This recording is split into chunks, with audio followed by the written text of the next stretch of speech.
Vamos a orar. Padre, gracias esta noche por tu amor, por tu misericordia, por el gozo de ser tus hijos, por la salvación, Señor, que nos alcanzó por tu gracia, por el perdón de nuestros pecados, por el Espíritu Santo, por la vida eterna. Gracias, Dios. Gracias, Dios, por el llamado que has puesto en nuestros corazones. No solamente a atesorar tu verdad, no solamente a crecer en el conocimiento de tu verdad, sino también a compartir tu verdad. Yo te agradezco por cada uno de mis hermanos y hermanas que el Señor siente ese interés y ese deseo, Padre, de crecer en el conocimiento, en la capacitación para ser instrumentos efectivos en tus manos. Yo te ruego que durante las próximas semanas, Señor, más que un taller en el conocimiento, sea un encuentro con la administración de tu Santo Espíritu a nuestras vidas. Porque, Señor, reconocemos lo que tu palabra dice, que separados de ti nada podemos hacer.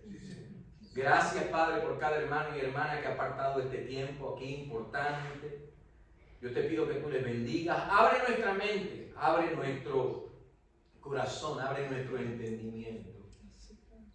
Y trata con nosotros también hoy. En el nombre de Jesús. Amén.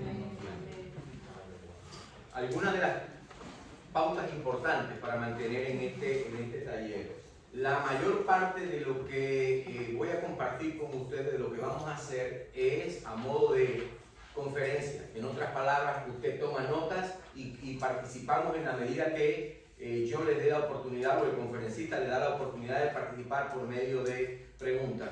Es bastante material que vamos a cubrir, pero yo he sido bastante cuidadoso de escoger y de trabajar en la elaboración de las primeras 2 semanas, del contenido de las primeras 2 semanas, de manera que realmente cumpla con el propósito que andamos buscando, ¿verdad? Que es no solamente capacitar, es también crear el fundamento bíblico para el discipulado y la educación cristiana, la enseñanza de la perspectiva cristiana. Así que yo sé que todos, la mayoría de nosotros, por no decir todos nosotros, tenemos algún background en lo que tiene que ver con el discipulado, la educación, la predicación en la iglesia, ¿verdad? Y es posible que cuando estemos hablando de algunos puntos acá, pues usted tenga 20 ideas, o 5 o 3 ideas, y quiera compartirlas todas, pero por cuestión de tiempo y para mantenernos todos en una misma dirección, vamos a limitar la participación al momento en que el conferencista, yo en este caso, le presente la pregunta, los ejercicios y todo lo demás, porque vamos a ver, de hecho, esta noche en la introducción lo que vamos a ver algunos métodos de enseñanza y los vamos a tocar por encima nada más, por arribita nada más, porque vamos a emplear en estas próximas semanas, a partir de hoy, vamos a emplear algunos de estos métodos aquí mismo, entre nosotros, métodos de aprendizaje o métodos de enseñanza, como le dice así. Pero para empezar, esta noche les voy a pedir que repartan el pase al lado, esas hojitas. Y por un lado dice lado 1, por el otro dice lado 2. Lado 2. Y trabaje por 5 o 6 minutos en la pregunta del lado 1 y también en la pregunta del lado 2. ¿Verdad? La pregunta del lado 1 es por qué es importante para usted participar de este taller, que espera recibir de este taller, porque debemos venir aquí con expectativas, ¿cierto? ¿Verdad? Y por qué es importante. Escriba ahí en sus propias palabras, con sus propias palabras, por qué es importante para usted este taller, qué espera recibir de este taller. No tiene que ser un escrito académico. Y en el lado 2, escriba con sus propias palabras su definición o idea de discipulado cristiano. ¿Qué es para usted el discipulado cristiano? ¿Qué es la educación cristiana? ¿Qué es la enseñanza cristiana? Y diga, usando 2 o 3 ideas, por qué es importante el discipulado. Ya no es por qué el taller es importante para usted, por qué es importante. O si no lo es, a lo mejor le dice, bueno, es importante, pero no para tanto. Ahí nos va a tener que convencer a unos cuantos. Tómese su tiempo.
consulte su experiencia, piense desde su perspectiva. Como les dije, no es un trabajo académico en el sentido de que no hay que escribir un ensayo ni nada por el estilo. Lo que usted piensa, lo que usted piensa.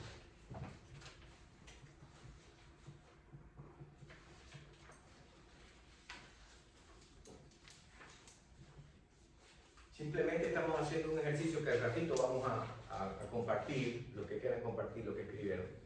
Un ejercicio inicial que nos va a ayudar a nosotros a enfocar y al final comparar todo lo que hemos aprendido con lo que escribimos al principio, y al final van a reescribir esas preguntas, las van a volver a responder, pero ahora ya desde la perspectiva de todo lo que recibieron en la clase. También nos va a ayudar porque en el mundo de la inteligencia artificial, de Google y todas estas cosas, el mundo nos ha hecho creer que nosotros no tenemos que pensar, que las computadoras piensan por nosotros, y eso no es verdad. Rafael dijo el miércoles pasado que Dios nos dio un cerebro para que lo usemos, ¿verdad? Y nos dio también el Espíritu Santo. Entonces, de su propia experiencia, con sus propias palabras. ¿Listo? Bueno, como les dije, en este taller vamos a usar algunos de los diferentes métodos de enseñanza. Ya puede abrir su guía de notas, la puede abrir en la página 1. Y ahí van a seguir. Aquí va a aparecer en el televisor, va a aparecer las palabras que van en los espacios numerados.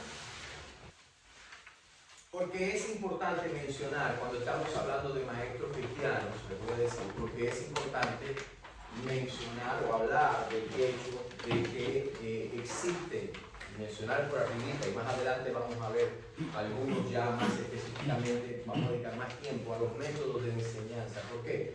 Porque el maestro de la Biblia, la persona que ha recibido el llamado de Dios, que tiene los dones, que tiene lo que se necesita para enseñar la Biblia, tiene que estar preparado para enseñar de diversas maneras y en más de un contexto, ¿verdad?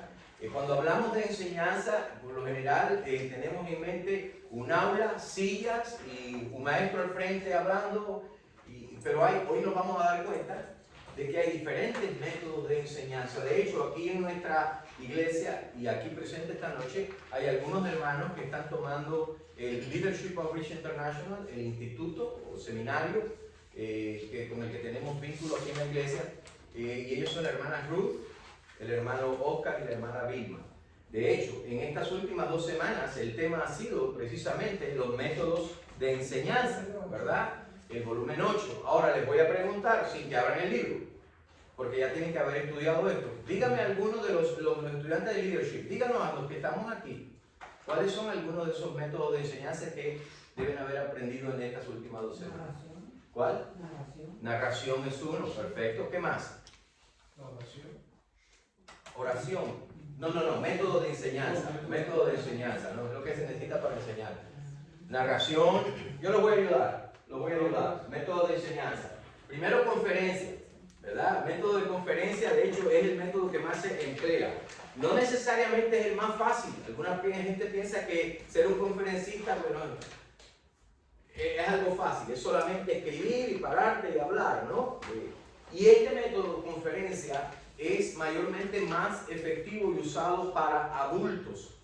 A un adulto usted lo puede tener en una conferencia de 1 hora, 1 hora 30 minutos, con receso, 2 horas, receso. A un niño usted no lo puede tener en un método de conferencia, ¿verdad? No puede emplear este método con un niño. Por eso sea, el maestro debe estar preparado para más de un contexto de enseñanza. Conferencia es uno de los que Leadership Outreach enseña. Bueno, de hecho, yo tomé del volumen 8, la página 53, dice: una conferencia es un discurso, plática o presentación estructurado y ordenado acerca de un tópico, idea, asunto, etc. No sé si se lo puse en las notas. Sí. Se lo puse perfecto. Eso está, y ahí dice Leadership Outreach, volumen 8, página 53. Además de la conferencia, está discusión o diálogo. Me gusta más usar el término diálogo que discusión porque en algún contexto puede tener una connotación negativa, ¿verdad? El contexto, la discusión envuelve, o el diálogo envuelve lo que es un diálogo, un intercambio verbal entre 2 o más personas, intercambio de ideas, intercambio de puntos de vista, intercambio de conceptos, de opiniones, intercambio de información, ¿verdad? Y, por ejemplo, usted puede tomar un pasaje de la Biblia y sentarse con 3 personas más y dialogar en base a lo que ese pasaje revela o muestra.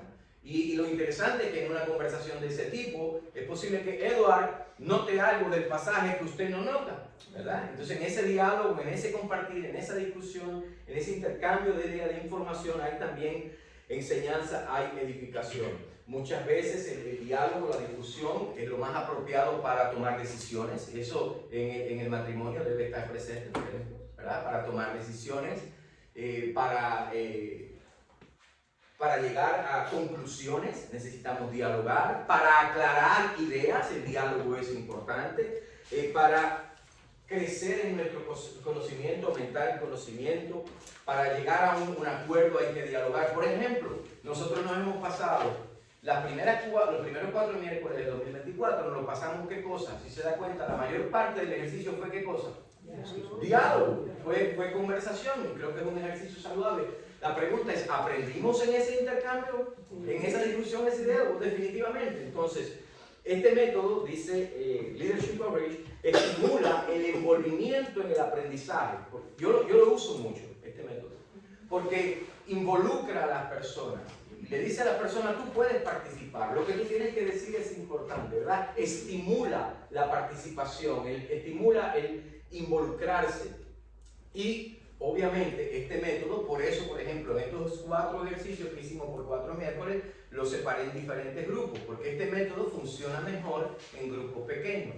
Imagínense que queramos tener el domingo, cuando hay más de 100 personas reunidas, usar este método con la congregación, el diálogo, discusión, estaríamos aquí todavía desde el domingo pasado. Y es posible que no se llegue a un acuerdo. Es más fácil llegar a un acuerdo en un grupo pequeño que en un grupo más numeroso. Este método tiene su contexto también. El otro método es preguntas y respuestas, ¿verdad?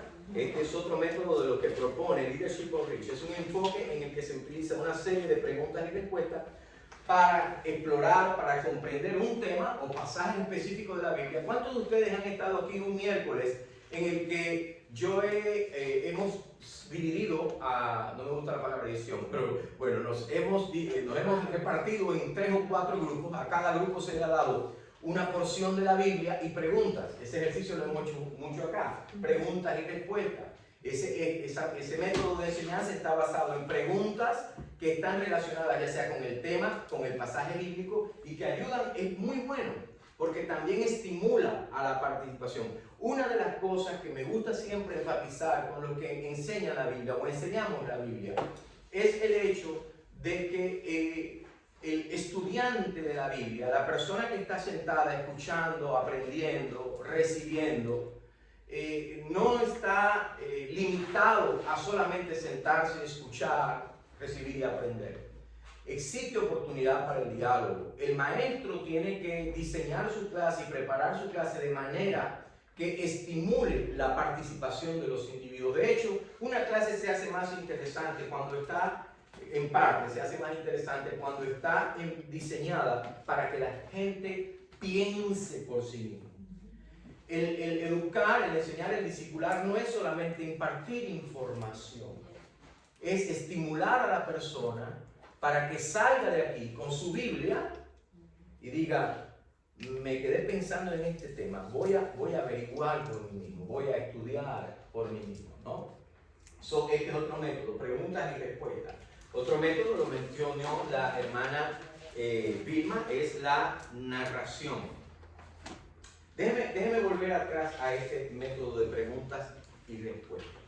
Porque este método requiere algo importante, ya lo dije, requiere la preparación del maestro, pero también hay que enseñarle a las clases, a las personas que estamos enseñando, al grupo que estamos enseñando, sean 3, sean 12.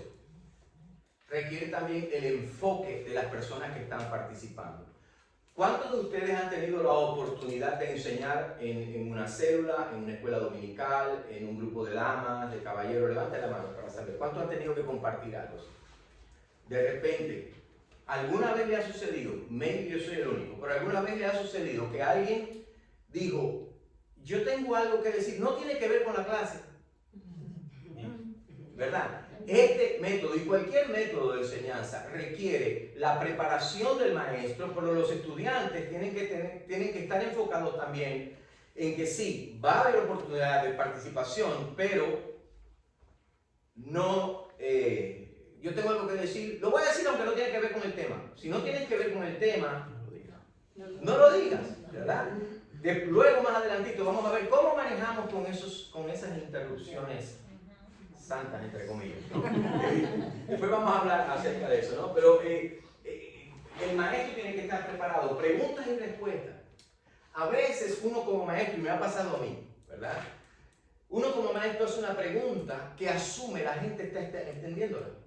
Entonces, el maestro tiene que estar preparado para hacer la misma pregunta de diferentes maneras. ¿Acaso usted se da cuenta un miércoles? Yo pregunto una cosa y como que no hay respuesta y vuelvo a hacer la misma pregunta, pero lo pongo de otra manera. Entonces, el maestro tiene, por ejemplo, en su preparación que presentar preguntas claras. Siempre les doy esta idea. Tengan más de una forma de hacer una pregunta, más de una manera, ¿no? Y si va a preguntar, de qué color es el cielo, bueno, es una pregunta obvia, ¿verdad? Si usted dice, el infinito, ¿de qué colores se manifiesta? El infinito, ¿de qué está hablando este? Bueno, nosotros sabemos lo que es infinito, no nos está refiriendo al cielo. Pero ¿qué tal si usted busca más de una manera de hacer la pregunta? De repente, cuando usted hace una pregunta, si la gente en silencio, no asuma que la gente no sabe la respuesta. Le voy a decir lo que va a provocar respuesta. Asuma que usted no comunicó bien la pregunta. Y esto se requiere para parte del maestro preparación, pero requiere también humildad, ¿cierto? Desde yo reconocer, bueno, parece que I'm not getting through, no estoy llegando a la gente. Son preguntas y respuestas.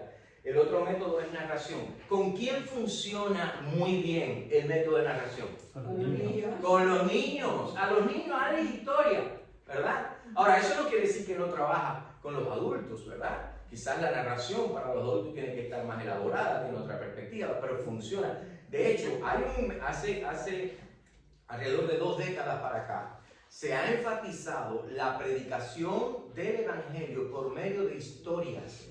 Y dice, cuenta la historia. No estoy diciendo cuenta tu historia es parte de la historia, pero cuenta la historia.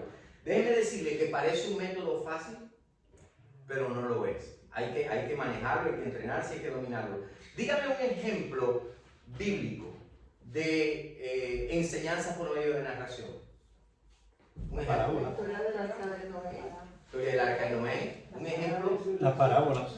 Las parábolas, ¿verdad? Las historias, las parábolas. Sobre todo las parábolas, el método de Jesús. Enseñanza por medio de la narración, ¿verdad? Vamos a hablar más adelante de lo que es la parábola. Otro método, Otro método es que la leadership approach es demostración, es decir, la ilustración o la demostración, que es una técnica de la enseñanza que muestra la verdad visualmente, de manera gráfica. ¿Qué usa? Lo hemos usado también en algunos miércoles, en el pasado. Muestra objetos, por ejemplo, recuerdo que en una ocasión... Me falta el folder de la mano roja. Recuerdo que en una ocasión usé este método, bueno, más de una ocasión, ¿verdad? Recuerdo que fue para todos los que estaban el miércoles, traje una caja y en la caja puse diferentes objetos, ¿verdad? Y cada uno de los objetos que yo iba sacando, la idea era, vamos a hablar de un personaje, no sabemos quién es, pero murió, dejó un baúl y en el baúl hay cosas que dicen quién era este hombre y qué hacía, ¿no? Eso es demostración. Y empecé a sacar objetos, ¿verdad? Y saqué un martillo. ¡Ah, era un carpintero! ¿Verdad? Pero después saqué una cámara fotográfica, ¿no? Y cuando viene a esto, la demostración es muy bueno también con los niños, pero es efectivo en todo momento. Yo recuerdo, tenga cuidado con las enseñanzas por medio de la demostración. Hay que ser muy sensitivos a ciertas cosas, ¿ok? Sensibles, mejor dicho. Yo recuerdo que en una ocasión nosotros teníamos en la Convención Bautista un líder denominacional que también era pastor, conferencista, que en una conferencia él quiso hacer, él usa mucho la enseñanza por medio de demostración, usando objetos y cosas. Siempre, todo su mensaje siempre trae algo. Pero esa vez en la conferencia de pastores, cuando entramos al santuario, al primer servicio, había un ataúd, un féretro, una caja de muertos. Y ahí todo el mundo se le apagó el espíritu. Y resulta que él trajo, el mensaje que trajo tenía que ver, entonces en la caja, en el ataúd adentro, él hace el llamado y habla de, tú sabes, de analizar la vida, de morir, que si estoy muerto con Cristo. Era todo un mensaje muy bien elaborado. Y entonces después le pidió a cada uno de los que estábamos allí, éramos como 300 pastores y mi esposa, que desfiláramos pasando por el ataúd, que miráramos, pero que no hiciéramos ningún comentario. Y cuando llegabas a la parte de donde está el vidrio para mirar, había un espejo y el que te veía era tú. Yo le dije, Denis, acabaste. Demostración, eso es un método de enseñanza. Ahora, otros métodos que vamos a explorar también en el taller, ya no tienen que ver con liderazgo, es el aprendizaje basado en proyectos. Parte de lo que vamos a hacer aquí es que voy a asignar proyectos de temas bíblicos, ya sea de doctrina, ya sea de un pasaje bíblico, para que trabajen en grupitos de 3 o 4. Ya hablaremos de eso. Aprendizaje basado en proyectos. Esto se usa mucho en la educación secular, definitivamente. El aprendizaje colaborativo. Bueno, el proyecto y colaborativo pueden ir de la mano, pero pueden ser independientes también. Colaborativo involucra a otras personas. El proyecto tiene que ver más con investigación, ¿verdad? Se puede asignar un proyecto que sea también colaborativo, donde 2 o 3 participen y hagan una investigación de un tema bíblico. Por ejemplo, un tema candente, justicia social desde la perspectiva cristiana. ¿Qué tal si se ponen 3 o 4 y dicen vamos a colaborar nosotros en este proyecto? El método de enseñanza por proyecto puede ser individual también. Se le puede asignar a la persona y esto es lo que muchas veces se llama también trabajo investigativo. Y el aprendizaje autodirigido o autodidactamente. Es donde el estudiante o el maestro, el estudiante por sí mismo asume la responsabilidad de su propio aprendizaje, establece sus metas, planifica sus estudios y ellos mismos evalúan su propio progreso. Ahora, muchos de estos métodos de enseñanza son aplicables tanto en la esfera secular como en la vida cristiana, como en la esfera cristiana. Sin embargo, aunque los métodos pueden ser similares, o en muchos casos los mismos, como esto que acabamos de hablar acá, de proyectos investigativos y colaborativos, como maestros cristianos, que es lo que nos interesa a nosotros, ¿cierto? Hay algunas cosas que nosotros necesitamos tener presentes. Primero, tenemos que hablar de las diferencias que hay entre la educación desde la perspectiva secular y la educación cristiana. Escuche hermano y hermana, los maestros, pastores, discipuladores, los que enseñan la Biblia, educadores cristianos, necesitamos tener presente y recordar una y otra vez que el rol que nosotros jugamos es muy especial. No es cualquier cosa. Es cosa seria lo que se nos ha encargado a nosotros. Debemos asumirlo con seriedad, con responsabilidad y necesitamos tener esa idea clara de que el papel del educador cristiano, del discipulador, del maestro de la Biblia es único en el mundo. No es igual a otros. En el mundo actual se le da mucha importancia a la educación secular, a la educación secular. La celular se le da en la iglesia. Los niños pasan la mayor parte del tiempo. ¿Dónde? ¿Cuántos años han desde que el niño comienza a ir a la escuela hasta que sale de high school? 13, 50 de pre-K, ¿verdad? Kindergarten y todo eso.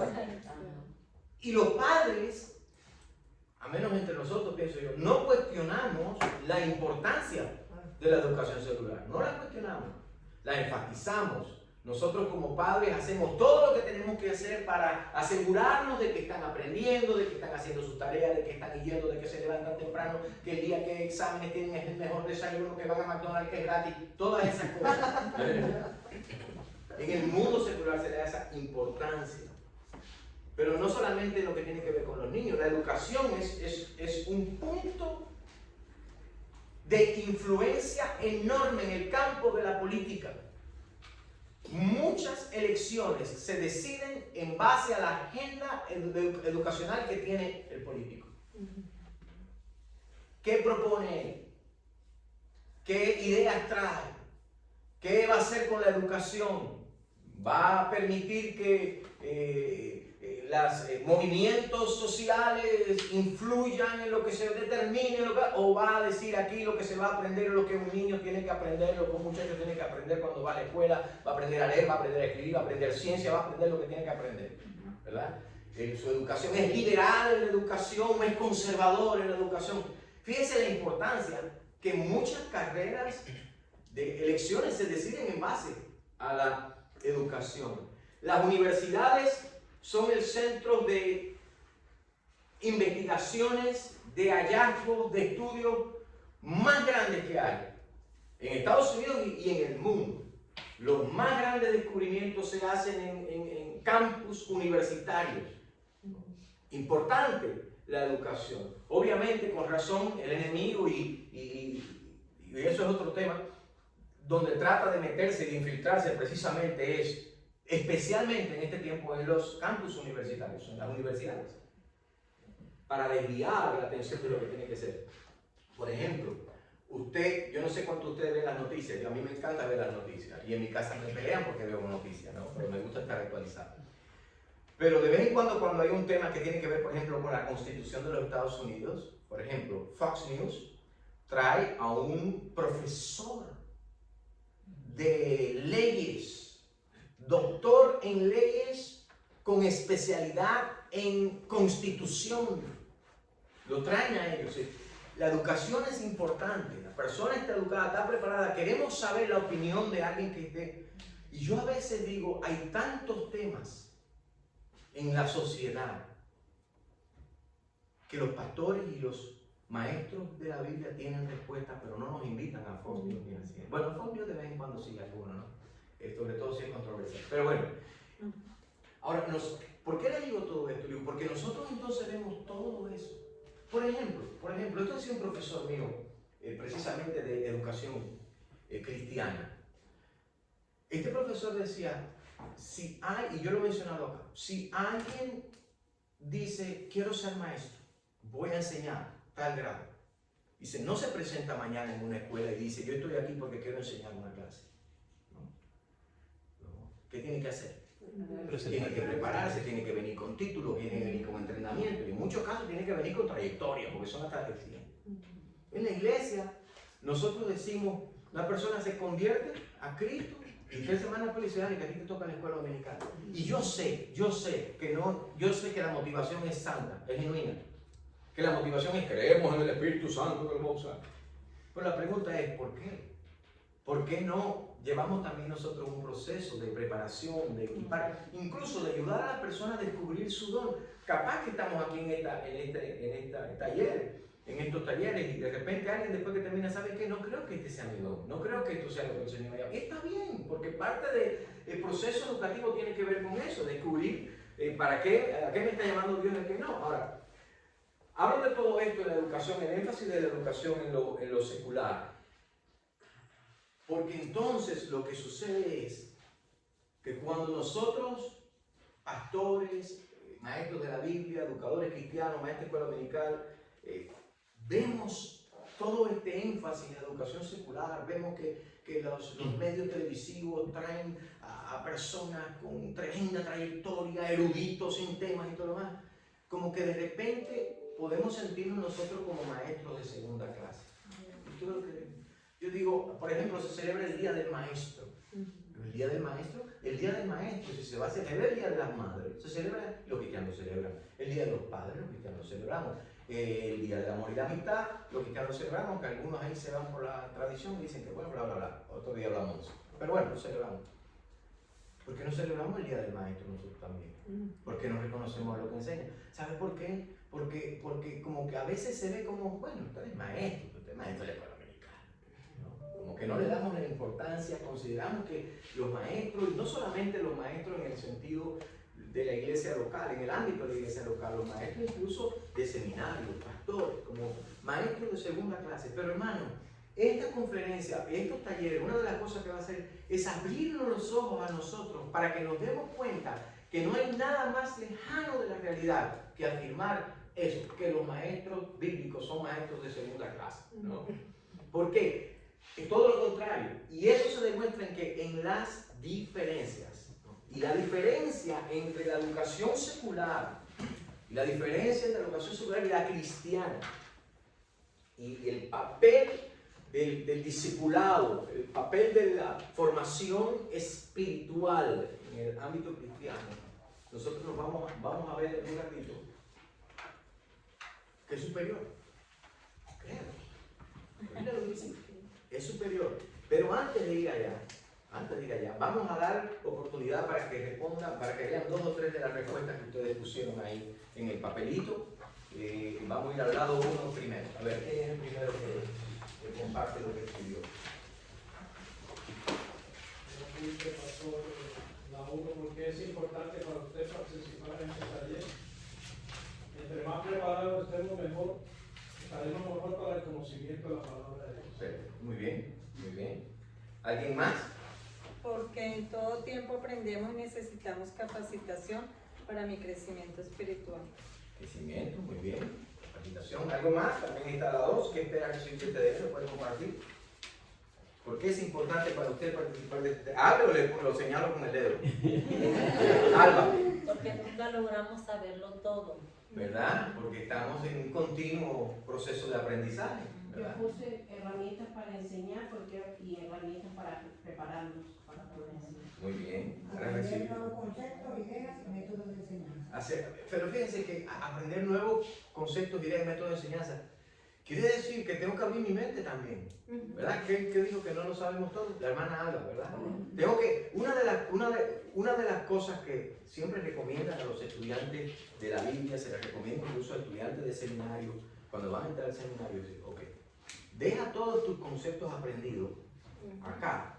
No lo deseches, pero déjalo acá hasta que tú puedas ver esto y compararlo con esto. Y a lo mejor tus conceptos e ideas van a ser reafirmados, o a lo mejor aquí te vamos a ayudar a ver las cosas desde otro punto de vista quizás mejor, ¿no? Entonces eso es importante. Ahora vamos a la parte de atrás. Alguien escriba con sus propias palabras su definición o idea de discipulado cristiano, o la 2. Saber explicar por medio de la lección que sea, cuál fue el propósito de Dios, cómo afectó a la persona que estamos estudiando y cómo aplicarlo a nuestras vidas. Wow. Tiene que ver, saber explicar, fíjese, el discipulado es saber explicar lo que tiene que ver con Dios, pero lo que tiene que ver con el hombre también, ¿eh? Tremendo, muy bien, ¿qué más? ¿Alguien más? A que con eficacia llevar el mensaje de la salvación y poder cumplir con eficacia la tarea que se nos encomendó en Hechos. Eficaz, un término clave del discipulado. No se trata solamente de discipular, sino con eficacia, ¿verdad? ¿Alguien más? Uno más. $5. $5. Claro.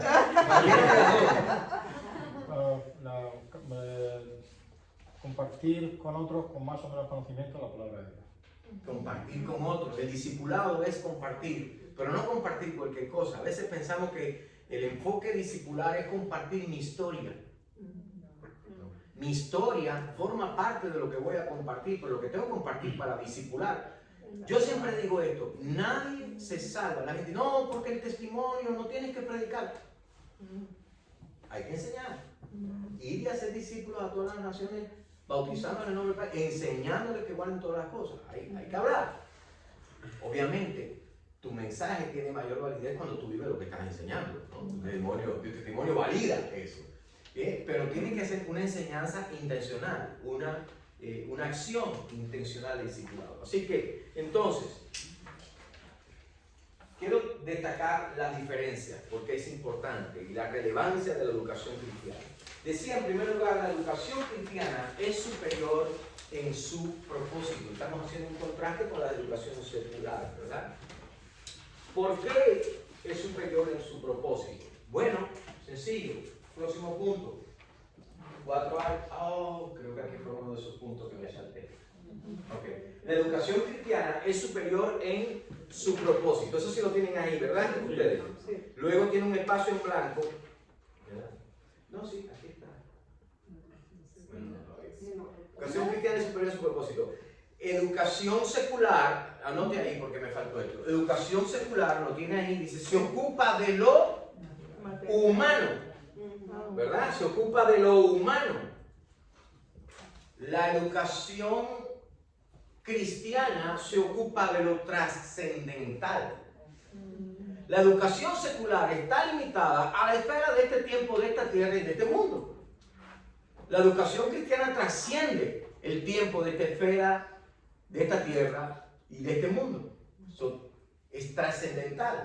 La educación cristiana, en otras palabras, aborda cuestiones que son de carácter eterno, espiritual, eterno. Muy bien.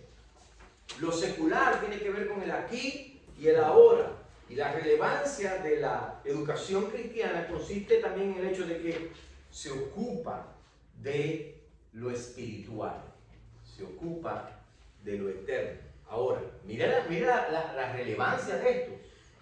Aunque se enfoca en lo eterno y se ocupa en lo espiritual, afecta la vida en el aquí y el ahora. Aplicación, dijo usted ahorita. ¿Ya? Dígame si no es superior. No solamente tiene que ver con lo trascendental, sino que al enfocarte en lo trascendental, equiparte en las cosas de carácter eterno, de valor eterno, enfocarse en lo espiritual, entonces como subproducto afecta la vida aquí en la tierra. ¿No es eso maravilloso? Dígame que eso no es superior a la educación secular. Claro que sí, dice el hermano. Ahora, 4 áreas que demuestran la diferencia. Ahora sí, en primer lugar, obviamente, la gran diferencia entre la educación secular, el discipulado de educación cristiana, que tiene, la educación cristiana tiene la Biblia como pilar y como medio fundamental. Tenemos un libro de texto, que es un libro de vida. Es una palabra viva, diferente a todos los libros del mundo. ¿Por qué? Sencillamente porque el contenido de este libro es de inspiración divina. Eso hace la diferencia. No hay un libro en el sistema de educación secular que diga este fue inspirado por Dios. Este libro, con razón, estaba el otro día escuchando una conferencia en relación a los cambios, procesos y ajustes que las ciencias anualmente tienen que estar haciendo en los hallazgos, digamos, lo que en mi campo de la psicología, lo que se decía hace 20 años atrás, hoy no se dice, hoy se dice, hoy hay otra cosa, hoy se dice otra cosa. La Biblia es de inspiración divina, por lo tanto, miren dónde está la diferencia. Vamos a ver la relevancia de la Biblia. Alguien es rapidito ahí con la Biblia, busca 2 Timoteo 3:16 y lo lee en voz alta. 2 Timoteo 3:16. Toda la escritura es inspirada por Dios y útil para enseñar, para redarguir, para corregir, para instruir en justicia. Amén. ¿Verdad? Y luego habla del propósito. Fíjense, lo primero tiene que ver con la relevancia de la Biblia. Es obvio, es inspirada. Esa palabra, toda la escritura es inspirada por Dios. La idea ahí es el aliento, es dada por el aliento de Dios, es soplada por el aliento de Dios. Es inspirada. Cuando hablamos de inspiración, hablamos de inspiración, próximo párrafo que tiene, verbal y plenaria. Así se llama en teología, inspiración verbal y plenaria. ¿Usted quería prepararse como maestro? Aquí le estamos dando buenos martillazos. ¿Ya? Lo que quiere decir que cada palabra de la Biblia vino por medios humanos, pero vino de quién? De Dios. Vino de Dios. Por lo tanto, es verdad perfecta y es verdad total, es verdad plena. Inspiración verbal y plenaria quiere decir que Dios no solamente inspiró las ideas, lo que Él quería comunicar, lo que Él quería revelar. Dios inspiró hasta las palabras, y obviamente estoy hablando de los manuscritos originales, que se iban a plasmar en ese manuscrito. Eso es inspiración verbal y plenaria. Inspiró las ideas, sino también las palabras que habrían de comunicar lo que Él quería revelar. Por lo tanto, es totalmente inspirada. Eso es inspiración verbal, es totalmente inspirada. Y cada palabra es inspirada también. ¿Pueden ver los de acá de esta mesa? ¿Pueden ver bien acá? ¿Pueden ver bien el televisor? Sí, yo también. Verbal. Por lo tanto, inspirada por Dios, dígame uno de los atributos divinos. Santo, Santo. ¿Qué más? ¿Qué habla la santidad? ¿Habla de qué cosa? de la perfección. Perfección. Por lo tanto, si Dios es perfecto, su palabra es qué cosa? Perfecto. Es perfecta también. Su palabra es inerrante. No contiene errores. Nosotros tuvimos el año pasado, no sé si recuerdan, una conferencia de apologética. ¿Recuerdan cuando vino el pastor Roger? ¿No? Porque una de las cosas, y luego vamos, si el proceso lo permite, vamos a hablar de algunas de estas cuestiones que necesitamos resolver. Probablemente uno de los proyectos colaborativos tenga que ver con contradicciones de la Biblia que ustedes investiguen y respondan, ¿verdad? Les voy a dar 2 o 3 aparentes, y voy a usar la palabra aparente porque lo son, aparentes contradicciones bíblicas para que 2 o 3 grupos se reúnan un día y entonces lleguen a una conclusión, ¿verdad? Una explicación. Es inerrante, es infalible. ¿Qué quiere decir infalible? Que no falla. Que no falla, por lo tanto puedes confiar en ella. Infalible quiere decir que es confiable. Obviamente, si es perfecta, si es santa, si es pura, si es inerrante, si es inspirada por Dios, soplada por Dios, infalible. Pero también es entonces, ¿qué cosa? Si viene del ser más alto del universo, por lo tanto es autoridad, ¿verdad? Es también autoridad. Pero no solamente todas estas cosas. La Biblia es verdad. Y a mí me gusta decir algo más que verdad. Me gusta decir es la verdad. Toda verdad encuentra su matriz en la verdad de Dios. Toda verdad. Es perfecta. Es eterna. ¿Verdad? El cielo y la tierra pasarán. Es cristocéntrica. La Biblia es el libro que continuamente va apuntando a Cristo. Hay una revelación que se llama la revelación progresiva de Dios. Es la forma en que la Biblia se fue escribiendo en un periodo de más de 1400, 1500 años. Y en esa forma en que Dios fue revelando su palabra, había hay un objetivo: Cristo el centro, el Hijo el centro. Por lo tanto, si es cristocéntrica y Cristo es nuestro ¿qué? Salvador, entonces conduce a la salvación. Pero no solamente eso, facilita la madurez de los creyentes. Eso hace la Biblia. Equipa para el servicio. Y este tiene el espacio en blanco ahí, pero llénelo usted mismo. Por lo tanto, la figura central de la Biblia es Jesús. Es el personaje central de la Biblia. ¿Cómo lo sabemos? Bueno, ahora vamos a decir, porque bueno, ¿por qué te dicen que Cristo es el personaje central de la Biblia? Bueno, porque el Antiguo Testamento lo anticipó y lo profetizó. La venida del Señor Jesucristo. Su venida profetizada, anticipada, por siglos. No solamente eso. Los evangelios registran que vino, su ministerio terrenal. Los evangelios son libros, son documentos históricos. Registran una realidad desde 4 perspectivas diferentes. Los 3 primeros evangelios, Mateo, Marcos y Lucas, los evangelios sinópticos, desde un mismo punto de vista, con sus pequeñas diferencias, pero repitan el ministerio terrenal de Jesús. Los hechos narran la continuidad de su ministerio. ¿Por medio de quién? Del Espíritu Santo. ¿En la vida de quién? De los apóstoles y la iglesia primitiva. A mí me gusta, y esto no fue algo que se me ocurrió a mí, lo escuché hace muchísimos años a alguien decir, y me gustó, que el libro de los Hechos no debería ser llamado el libro de los Hechos de los apóstoles, sino los hechos del Espíritu Santo, ¿verdad? Porque es la actividad de Jesús por medio del Espíritu Santo. ¿Quién es la figura que una y otra vez desde el principio aparece en la vida de los apóstoles, en la vida de la iglesia? El Espíritu Santo, ¿verdad? Entonces, los hechos narran la continuidad del ministerio de Jesús por medio del Espíritu Santo. Las epístolas cristalizan sus enseñanzas. Muchas de las cosas que Jesús enseñó son ampliadas en las epístolas, son enseñadas, mostradas con mucha más claridad, enfatizadas, reafirmadas, repetidas.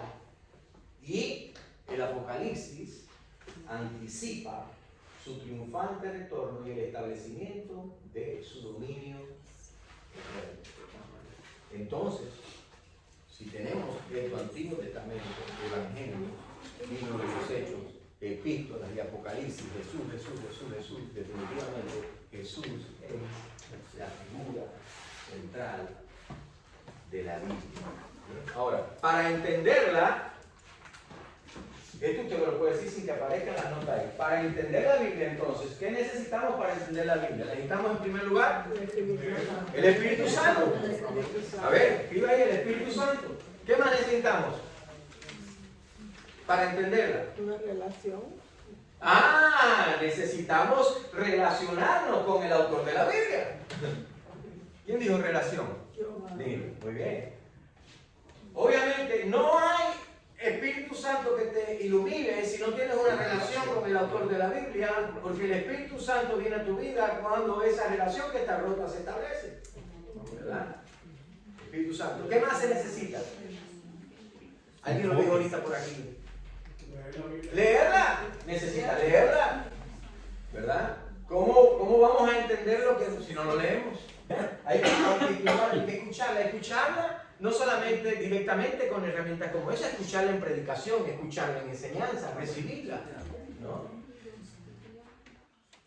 Pero también tenemos que estudiar la palabra, hay que estudiarla, no solamente leerla, estudiar la palabra, memorizarla.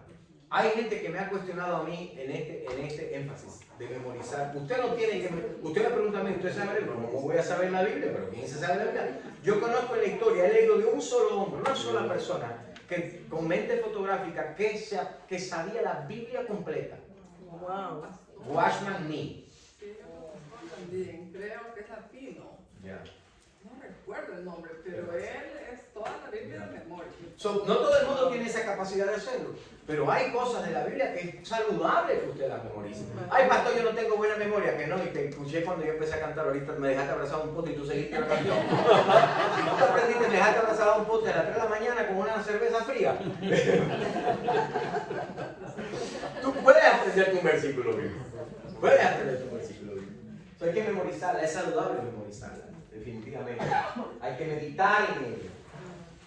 Meditar, una de las cosas que me gusta de la palabra meditar, en el concepto de meditar, es que la raíz del concepto meditar tiene que ver con el proceso de los animales bovinos, por ejemplo, como la vaca, de rumiar. ¿Saben? Que la vaca tiene, creo que son 2 estómagos, ¿no? Entonces ella agarra un poco de hierba, la chupa, le saca todos los nutrientes, la mete en el primer estómago. Ya, por eso entonces siempre la vaca siempre está comiendo chicle. Está rumiando. Luego vuelve y la extrae y vuelve otra vez y la pasa por el procesador, ¿no? Meditar la palabra es eso. Es eso, es tomar la palabra. Y a veces la gente me dice, pastor, ¿cuántos capítulos tengo que leer diario? No te preocupes por eso. Lo importante es que estés rumiando la palabra, que estés tomándola con esa acción. Y un ejercicio saludable es orar la palabra. Orar la palabra no estoy hablando solamente de repetir los salmos. Estoy hablando de orar en base a lo que Dios dice. Orar en base a la promesa. Pero algo importante, hay que compartirla. La palabra de Dios es para compartirla. Y en último lugar aquí, obviamente, ¿cuál es? Obedecerla. Así que yo consideré importante al comenzar estos talleres, incorporar esta lección, lo que tiene que ver con la Biblia, con la palabra de Dios, con su inspiración y todo lo que hemos visto. Aunque yo le decía a mi esposa, cada uno de estos puntos es una conferencia por sí sola, ¿verdad? Es un estudio bíblico por sí sola. Pero escuche, ¿por qué Dios me puso esta carga? ¿Por qué siento que debemos compartirlo? Porque mucho de lo que nosotros enseñamos, especialmente en las iglesias, son currículos preparados por pastores, preparados por teólogos, preparados por maestros, por gente preparada para el ministerio de la enseñanza. Pero al final del día son escritos de hombres. I'm sorry, lo tengo que decir. Lifeway, que usamos aquí, la escuela dominical, fue hecho por un hombre. Por lo tanto, si es hecho por un hombre, puede tener errores.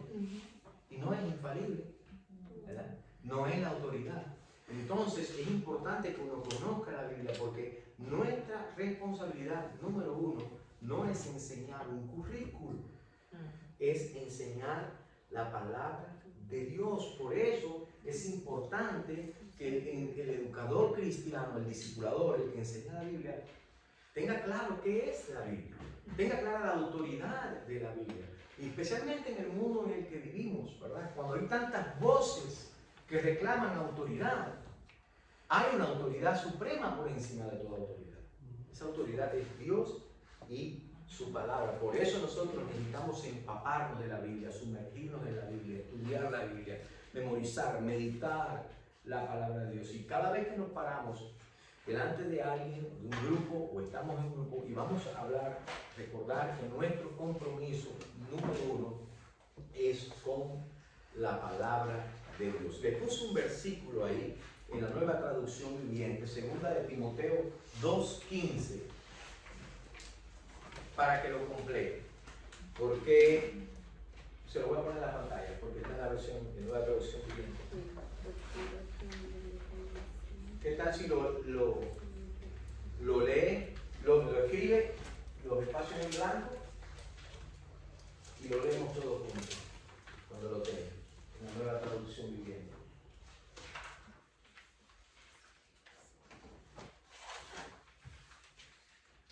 La Reina Valera que se procura con diligencia presentarse ante Dios como obrero aprobado, que no tiene de qué avergonzarse.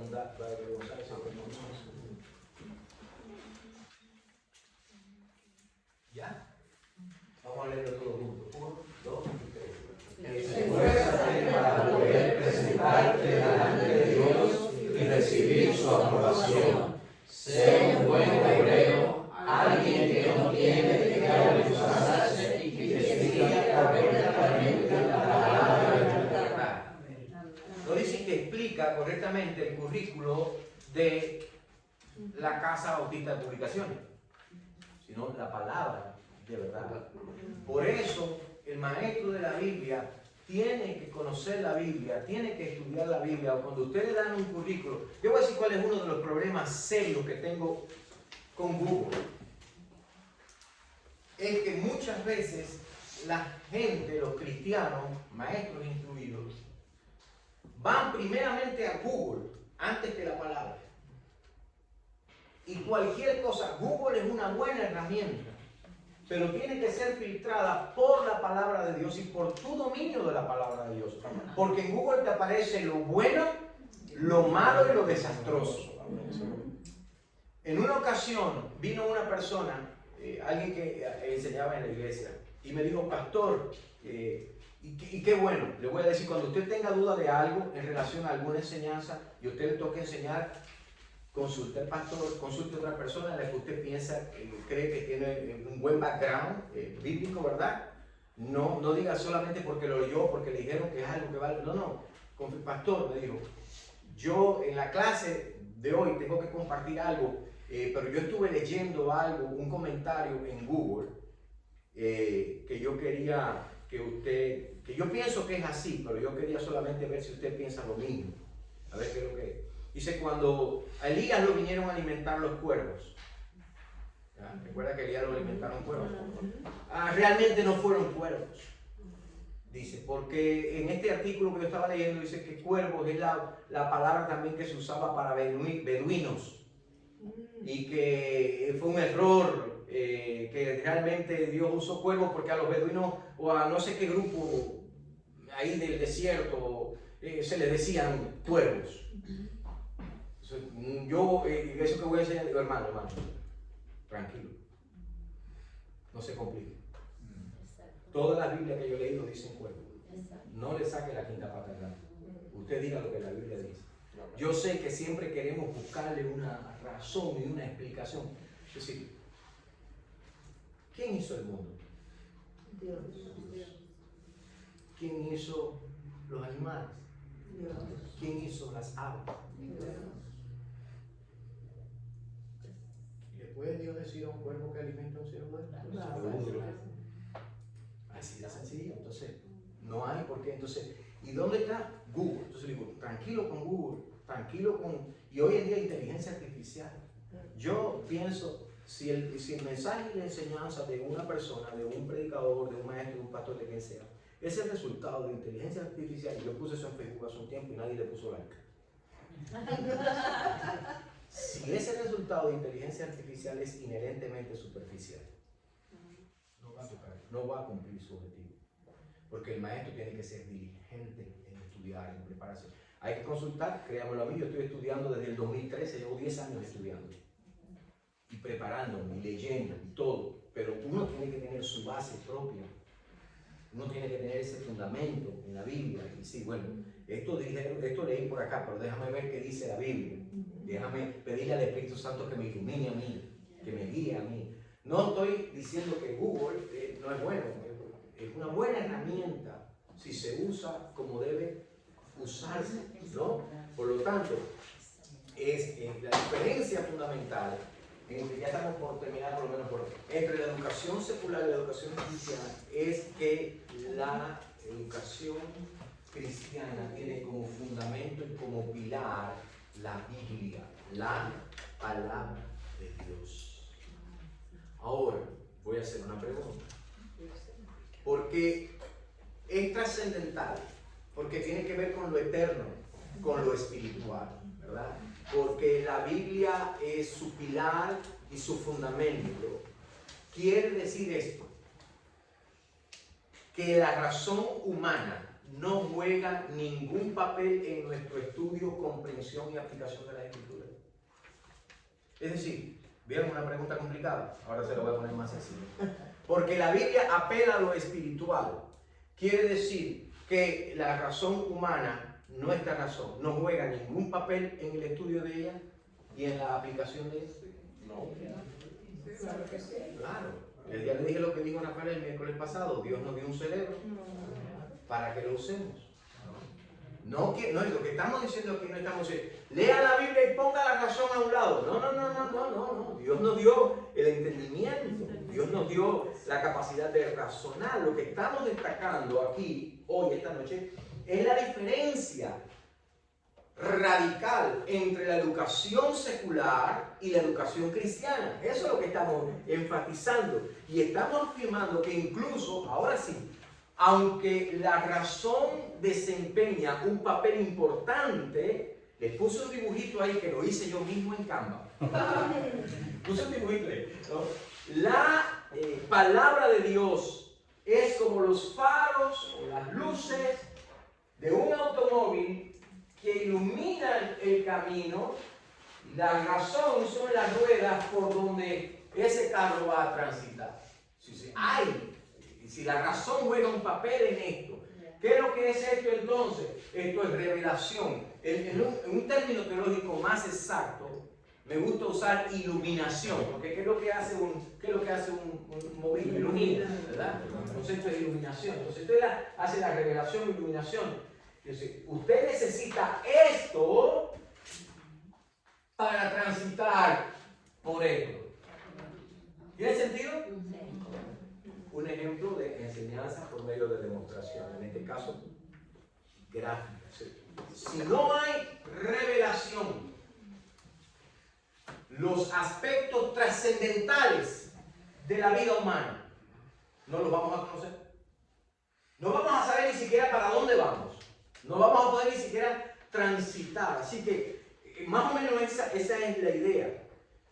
Ahora mire, ¿dónde está usted en esto como educador cristiano, como persona con un interés en enseñar a otros la palabra de Dios? Porque su trabajo y mi trabajo es ayudar a las personas en el proceso de recibir iluminación. Dígame que eso no es superior a la educación secular. Es superior. Y en la medida que el maestro presenta su clase, explica su clase, desarrolla su clase, presenta los puntos de su clase, explica correctamente la palabra de Dios, las ideas, los conceptos, hay algo que está pasando. En la medida que usted está apelando aquí, hay algo que está pasando. El Espíritu Santo. Por eso el maestro tiene que orar por su clase, tiene que orar por los alumnos, tiene que orar no solamente cuando va a empezar la sesión, tiene que orar y decir, Señor, trabaja en la vida de lo que van a estar escuchándome. En la medida que usted va aportando esas ideas, sembrando esas ideas, el Espíritu Santo no está inactivo. El Espíritu Santo está trabajando, está trayendo corazón. Y de repente alguien dijo, ahora entiendo. ¿Quién piensa usted que le dio el entendimiento a esa persona? ¿Nuestra capacidad de enseñar? No. El Espíritu Santo. Porque hay cosas que usted le dice igualito a otra persona and doesn't get it. ¿Verdad? No lo recibe. Pero alguien en quien el Espíritu está trabajando, el Espíritu Santo le está iluminando. Y ahora la persona empieza a conocer, empieza a entender, empieza a abrirse. Vamos a dejar nuestra lección aquí hoy, la Biblia como medio fundamental, y de esto se derivan otras ideas que vamos a continuar la semana que viene.